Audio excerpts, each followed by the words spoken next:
One of these days, I'll set myself up with a Star Wars diorama. I'm not sure which way I want to go yet, but don't these guys look awesome?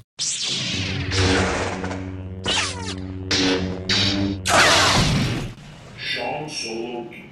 Hey, what's going on? It's Sean Solo 8, and today we'll be going over another Star Wars The Black Series action figure review. Today we're going to be taking a look at not Darth Maul, but Qui-gon Jinn from Episode 1, Star Wars The Phantom Menace. This is part of the 50th Lucasfilm Celebration. You can see the package. It's really shiny. You can see the glare on there. It's pretty heartbreaking to actually open this, but I don't have a Qui-gon Jinn, so I cannot wait to get this one open.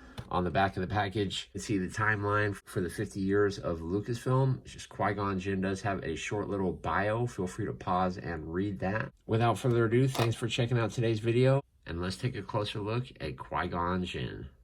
Boom! Qui-gon Jinn's out of the package, and he is absolutely awesome. He holds up super well, even to today's standards of action figures.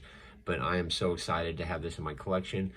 I've never seen so much justice. Doesn't he look sweet? He looks just like Liam Neeson. Let's throw him in another pose. Here's another look at Qui-gon Jinn, just using a little force push with his lightsaber swung back, but Maul's definitely getting ready to fight. I love the dirt on the back of that. It is so sweet looking, just like he's been in the desert. And here's one more pose of Qui-gon Jinn waiting for battle and meditation for Darth Maul. I absolutely love this figure. Check it out. He can do what you want. I do have this hilt connected to his belt there, which is pretty cool. Fits right in. But overall, you can see you're going to have a lot of fun with this figure. Highly recommended. Let's get him off the turntable. Let's put him up next to Maul and see how he looks. Here's a quick look at Maul versus Qui-gon. But you can see you're going to have a lot of fun with this. My lightsaber is so bent up, guys. Give me some tips on how I can straighten that out. But Qui-gon Jinn looks absolutely incredible. You're going to have a lot of fun posing this guy. As you can see, he goes excellent on the flight stand. You can have some pretty good matches of Qui-gon versus Maul. Man, they look great together, don't they? Let me get them off of this stand, and let's see how they look just standing together. His articulation moves just like a Rubik's Cube, which is pretty sweet. Looks a little bit more natural. Here he is versus Darth Maul. Looking absolutely sweet.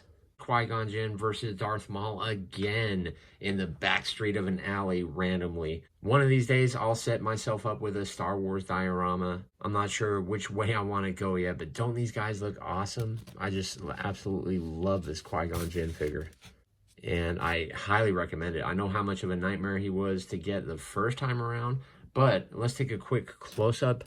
Of course, his lightsaber is very unique. Nobody's got one quite like this one. You can see it is removable, and it did fit into his hilt, as I showed you on the turntable there. But you can see it's black, and it has lots of nice detail in there. And of course, mine is warped with a nice red button too. Qui-gon Jinn himself looks absolutely incredible. Look at that face mold. But definitely dynamite and miles ahead of the rest. It just looks so good from pretty much any angle that you look at it. And the way you tilt his head, it just looks so sweet. And I love all the weathering dirt that they added on this jacket. Let me know if the original version had this much dirt on it. But look at the back. Looks super sweet. Lots of cool paint on the belt. Looks great. There's a hole for his saber. His pants look good. He's got some pretty groovy Jedi boots. His hair is a little bit stiff. Would have been nice if they made it a little bit softer. But you can see the braid in his hair. Well, rubber bands, or whatever they called them back then. Has a minor head tilt in there. Looks back to about there.